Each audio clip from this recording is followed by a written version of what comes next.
Hello and welcome to my podcast. Do me a favor, subscribe to the Keim Report wherever you get your podcast. You're watching on YouTube, hit that like button, hit that subscribe button. You can find us there as part of Empire Media. That's AMPIRE. Always much appreciated when you tune in, and a little programming now. Oh, by the way, don't forget, you can always read my work on ESPN.com. Have a story up right now about two big hires that Washington has made tonight. In fact, the second one caused me to re-record this podcast because it was announced, or it came out as soon as I was done wrapping up my discussion about Kliff Kingsbury. And then along comes Joe Witt Jr. as a defensive coordinator. I'm going to get to those guys in a minute, but a couple things. Bram Weinstein and I, the voice of the Commanders, we're going to do a live stream show Monday night, 8 o'clock, wrapping up another big day for the Commanders with Dan Quinn being introduced as the new head coach. At 2:30 p.m. Press conference. We'll have more information on maybe some other coaches, all that good stuff. I know Eric Bieniemy is still the coordinator. A lot of people ask me about him, and suffice to say, he's not the coordinator here anymore. I don't have no clue what his role is going to be. I think you can take a big leap from here to see what it's going to be. Anyways, but new staff coming in here. Two big holes have been filled on the staff. Let's get to that right now. Let's start with, to me, the big one, because Joe Witt was the expected one for the defensive coordinator. That was the first name you heard. And I had heard that, I'd been told before Quinn was hired that this was the guy he was telling other teams that he was going to hire as his defensive guy. So, well, I'll get to him in a minute, but I think there's a lot more to discuss with Kliff Kingsbury because the importance of him being the offense coordinator. And also we know Dan Quinn is a defensive coach. He's going to have a hand in all that. But let's get to Kingsbury. So a couple of things here that jump out. One, he's experienced with young quarterbacks. He drafted and developed Kyler Murray in Arizona. Now, the two had some issues at the end, it sounded like, but they certainly made that offense work for a few years. And he has experience with him and developing young quarterbacks. He worked with Patrick Mahomes at Texas Tech, Baker Mayfield at Texas Tech, Caleb Williams at USC last year. I'm going to get to that situation in a minute because I know that's a topic of interest for everybody. So, but that's one of the bonuses of Kingsbury. He's worked with this young talent. Now, I've heard positive things about him. I haven't talked to a lot of people about Kingsbury, so I don't want to go too hard on that. I will say, like I did that with Quinn, I was kind of adamant. I told you guys a lot of times how much I'd hear about him because I talked to more than a dozen people in the league, various roles about him. And it was the same thing all over. Can't go there with Kingsbury because I don't know. I do know that people like this. A lot of people do like this offense. Is it for everybody? I don't think so because it can be different. So it's certainly not traditional, but it has evolved over the years. So I'll get more into the X's and O's of that when I have other people come on, whether it's Logan or other people come on to talk about that, who know a lot more about it than I do, people who are more versed in that offense than I am. But I think that experience of working with young quarterbacks is key for a team that has the number 2 pick in the draft. I'm going to talk about that in a few seconds as well. The one thing I wonder, I guess if there's a downside here. First of all, you get an experienced guy. You get a guy who's been a head coach in the league on the offensive side of the ball. So for Dan Quinn, you shouldn't have to worry about that side of the ball. You have to stay involved in it, though. I'm not going to sit here and say, because what did Ron Rivera do? He hired an experienced defensive coordinator. Now, it's not a 1-for-1 here. This is not a 2.0. So that's a tired phrase. It's not accurate.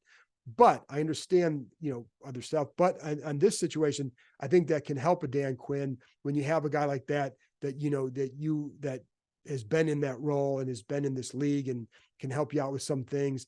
Doesn't mean you have to ignore that side of the ball. You shouldn't do that. And I think, that's one reason why for Joe Witt being the defensive coordinator, it does allow Quinn to be more to, kind of jump into both areas when he needs to, when he needs to and how. So, but I think if you look at, is there a downside here? Well, of course, there's a downside to everything every guy that gets hired in the NFL. But the one thing here would be, what if Kingsbury, what if they go out there and they draft, Drake May or whatever, Caleb Williams, and they go out and have a really good year? Well, then does Kingsbury get hired as a head coach for another team if they're going to go draft a young quarterback, right? Or if they have a young quarterback? Is that a possibility? Well, of course it's a possibility. Is it likely? I don't know, because there's a long way to go in all this. But that's the one downside for a guy like Kingsbury. Would he want to be a head coach again? Would he want to would he go back to college and do that? I'm guessing maybe he had some opportunities. I don't know that. But if he did, he's certainly staying in the NFL. Well, he was there in USC last year, but he could have stayed in college probably if he had wanted to. Certainly was looking for NFL jobs. Would he want to try and be a head coach again? Most guys do. So that's the one thing to watch. So if that's the case, you better have an offensive staff where you can elevate and you don't have to then change systems.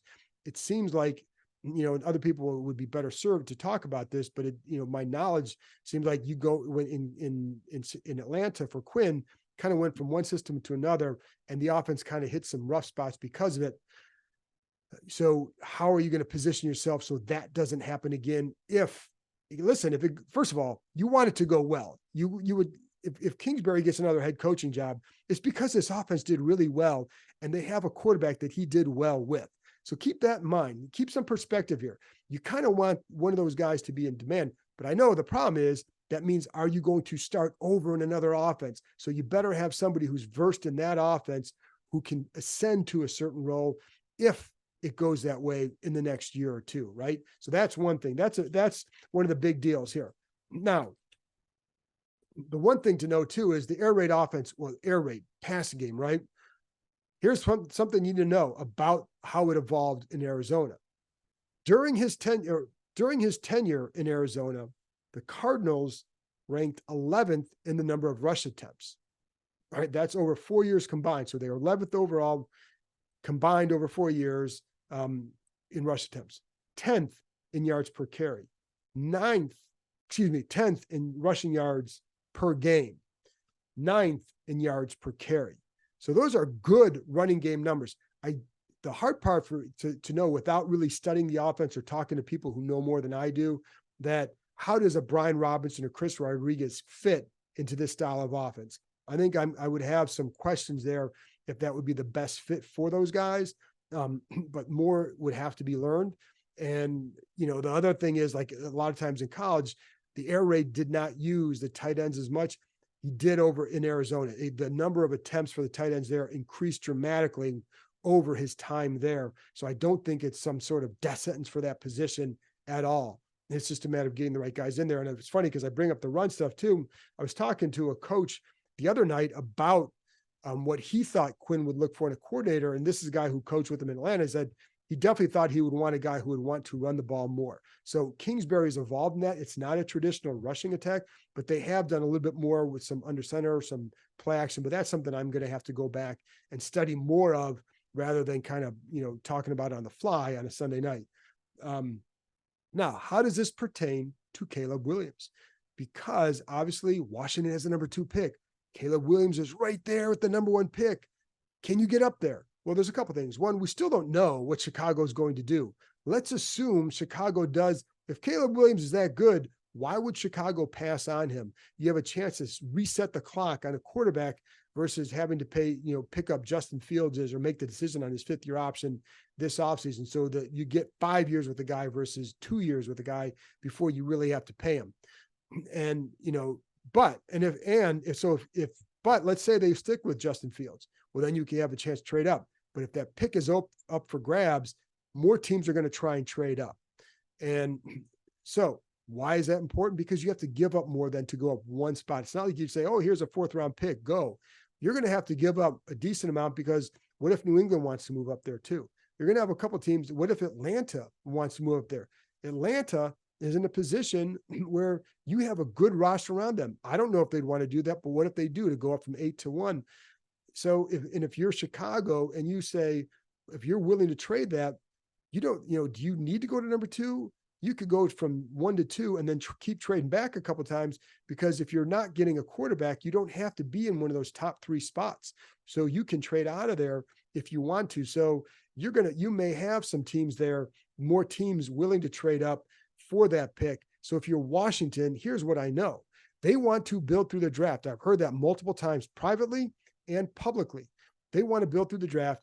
Do you want to give up multiple high picks to move up to that spot? That would be the question. Is Caleb Williams that good that you're willing to do that? And then, the other part of that is people here know that they need a lot of work on this roster. This is not a roster where it's like, oh, just come in here and change the coaches, you're going to win. They need some work. They know this is not an overnight success situation because of where the roster is at. So are you really going to want to try and give up that much to move up one spot? Or here's the other part of it. Do you stay at number 2 and you have Sam Howell, and here's another quarterback, Drake May, both of whom played in an air raid offense at North Carolina? That's the offense that Kliff Kingsbury will run in Washington. And why is that important? Well, I mean, obviously it's important because they have experience in it. Duh. It's kind of my own dumb question. But here's the other part of it. Phil Longo, who coached both May and Howell at Carolina, has pretty strong ties to Kingsbury. In fact, I texted him tonight and say, like, hey, how similar is your offense to what Kingsbury wants to do? And I know it's an air raid, but there's always variations of it. He said it's very similar. And he's like, kind of give me a thumbs up, said this should be exciting. So he clearly thinks that both those guys could do something with a Kingsbury. And I don't know what the plan is at all. So my only point in this is saying, do not assume that this was just done to go up and get Caleb Williams, because you have another option at 2 who has been in this offense. And then if you wanted to do something different, you have another quarterback that, like, let's say they don't like these quarterbacks. Let's say Kingsbury doesn't like Drake May. But here's the other thing. He's good friends. He knows Longo very well. So he's going to get a great scouting report from Longo on both these guys. Longo used to go meet with Mike Leach in the spring. Mike Leach is obviously the god, one of the big creators of this air raid offense. So he'd go there in the spring to meet with him. Kingsbury would often be there as well. Longo used to sit in on meetings, on quarterback meetings that Longo, when Kingsbury was a coach, I think it was at Texas Tech, he would sit in on the quarterback meetings. They have a good relationship. They would talk a lot. So he's going to have really good insight into May and how they can run this offense. So now, what if Kingsbury decides he doesn't like me? He doesn't like these quarterbacks for his offense. Then now you start to get into other scenarios, trading backs, free agents, whatever it is. But the point is, this was not just done to go get Caleb Williams. There are other options out there, and I think it could be pretty intriguing what now takes place at the quarterback position for Washington. Now, as far as Joe Wick goes, now he's not a guy I know a ton about. What I do know is on Friday I texted with another person who works for an NFC team, very familiar with Dallas, and I just asked him, like, what did you think of the Quinn hire? He said he came back all caps, excellent hire. But he also mentioned Joe Witt, because at that point you knew that Witt was the number one candidate to join Quinn here as a defensive coordinator. So he mentioned him. He said he talked to some people in Dallas and about how disappointed they were because they were going to now be losing 2 quality coaches. So they knew at that time that this was probably going to happen. And let me see if I can read you what he said. He said, I was talking with the Dallas staff and they are so bummed to lose him. They were mocking the negative sentiments about him because the way the season ended and noting how dumb that narrative is. Yes, I think I would agree with him on that. But he also had mentioned too about Witt. And so like that's a big hit to that Dallas staff. But now Washington has him. Witt, I'm going to get into more on him in future episodes. But for tonight, here's what you need to know. He's been in the coaching in the league since 2007. Has been a passing game coordinator for three different teams since 2018, has been with Quinn since 2020. He joined him in Atlanta. Then he came over in Dallas and joined him there. They built a very good defense in Dallas. For whatever happened in that last game, which to judge a guy on one game is just ridiculous. But in their 3 years there, Dallas's defense was third in quarterback rating against them and third in completion percentage against them. I think they were like top 5 or 6 or something like that in passing yards allowed per game. So in all the passing metrics, they ranked very high. Very good talent. I know Micah Parsons. And they made that defense work because of how they created it and because of some of the pressure they created and the way that Quinn would use his guys and the way, and certainly that secondary is very good. You saw, what they did this year, and they led the league by a decent amount with 93 turnovers. I think it was 93 turnovers caused during those 3 years. So that's who's coming to Washington. Wick, again, was the number one guy that you heard all along. So this is not a surprise. Kingsbury, a big surprise, because on Saturday he was going to Las Vegas. So everybody that's worried about, who do they want or who's not coming here or whatever, or, spurning this team, that whatever, they got a guy that was going to go to another team, backed out of that because of contract talks ostensibly broke down. Then immediately Washington was talking to him. Now he's with the Commanders, and there are too many narratives out there this right now. And I will say this too about the narratives about Quinn, and I'm harping on this because I just think there's a lot of misinformation out there. They did not settle for Quinn. That's a silly notion. Quinn from the beginning was one of their top picks. If I had to rank them, I'd say probably Ben Johnson first, Quinn second at the start of this process.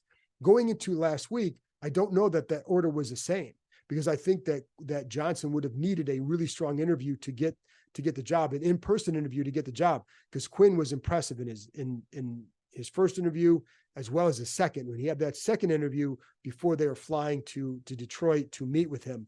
So just, the idea that all these guys left and somehow they got stuck with Quinn is just not accurate. So anyways, I know some of you aren't going to believe that anyway, so you can believe whatever you want. Just telling you what I know. And this is not just coming from the Commanders. So when I tell you that stuff, I'm getting it from people who know people, and they tell them the truth, who then tells me more what's going on. So there you go, folks. That's it from me. Again, 8:00 Monday night, Eastern time, another live stream with Bram Weinstein, the voice of the Commanders. So, and 2:30 press conference with Dan Quinn. Talk to you next time.